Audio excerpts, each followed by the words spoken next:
Selamat pagi Bapak Ibu dan Saudara yang dikasihi Tuhan Yesus, bertemu kembali dengan Embun Surgawi pada pagi hari ini. Mari kita akan merenungkan firman Tuhan bersama-sama yang terambil dari kitab Mazmur pasal 144 ayat yang ke-12 sampai yang ke-15. Demikianlah bunyi firman Tuhan. Semoga anak lelaki kita seperti tanaman-tanaman yang tumbuh menjadi besar pada waktu mudanya, dan anak-anak perempuan kita seperti tiang-tiang penjuru yang dipahat untuk bangunan istana. Semoga gudang-gudang kita penuh mengeluarkan beraneka ragam barang. Semoga kambing domba kita menjadi beribu-ribu, berlaksa-laksa di padang-padang kita. Semoga lembu sapi kita syarat. Semoga tidak ada kegagalan dan tidak ada keguguran dan tidak ada jeritan di lapangan-lapangan kita. Berbahagialah bangsa yang demikian keadaannya. Berbahagialah bangsa yang Allahnya ialah Tuhan. Bapak, Ibu, dan Saudara yang dikasihi Tuhan, berbahagia adalah kata yang ini akan menjadi kerinduan kita. Kita rindu hidup kita bahagia, kita rindu anak-anak kita berbahagia, bahkan kita rindu lingkungan kita itu berbahagia. Apa sih berbahagia? Ya, menurut yang saya baca, definisi bahagia adalah kondisi emosi dengan karakter rasa senang, penuh syukur dan puas. Dan hal ini memang bisa berbeda ya antara satu orang dengan lainnya ya. Hanya saja karakteristik utamanya adalah apa?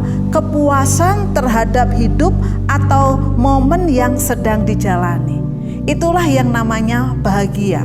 Itulah yang namanya bahagia. Dan kebahagiaan itu tentu kita rindukan di dalam kehidupan kita.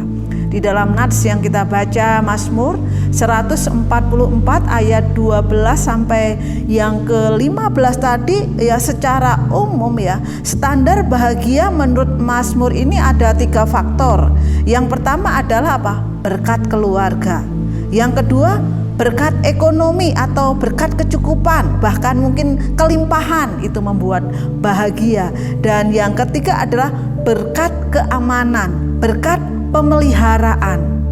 Nah, Bapak, Ibu, dan Saudara yang dikasihi Tuhan, tentu ketika kita memiliki faktor-faktor yang tertulis di dalam Mazmur 144 ini, kita senang ya, kita pun berbahagia ya. Kita berbahagia karena keluarga kita. Kita berbahagia karena ekonomi kita yang mapan, berkecukupan. Kita berbahagia karena apa? Kita merasa aman, merasa dipelihara terus ya oleh Allah.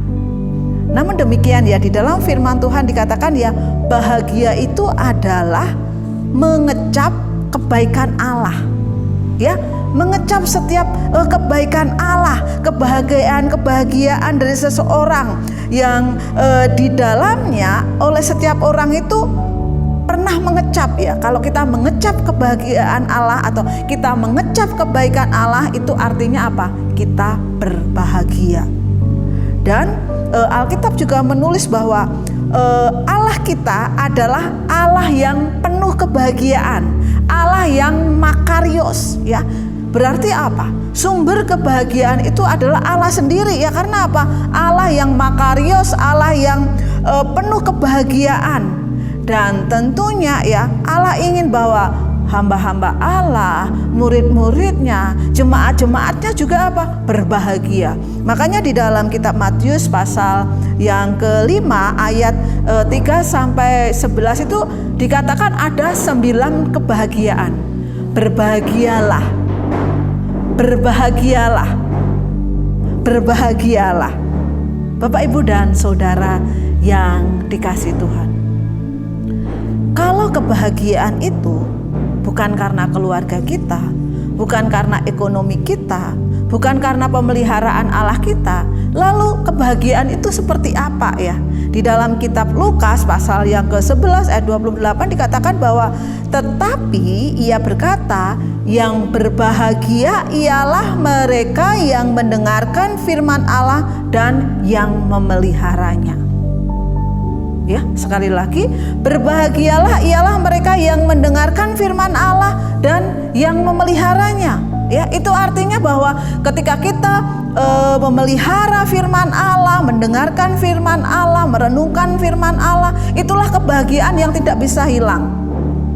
Ya, berkat keluarga, berkat ekonomi, berkat keamanan, itu sifatnya fana ya. Suatu saat akan hilang, suatu saat nggak akan kita miliki ya. Tetapi ketika kita mendengarkan firman Allah dan memeliharanya, nah itulah yang kekal. Bapak, Ibu, dan Saudara yang dikasih Tuhan Yesus, apakah hari ini kita berbahagia?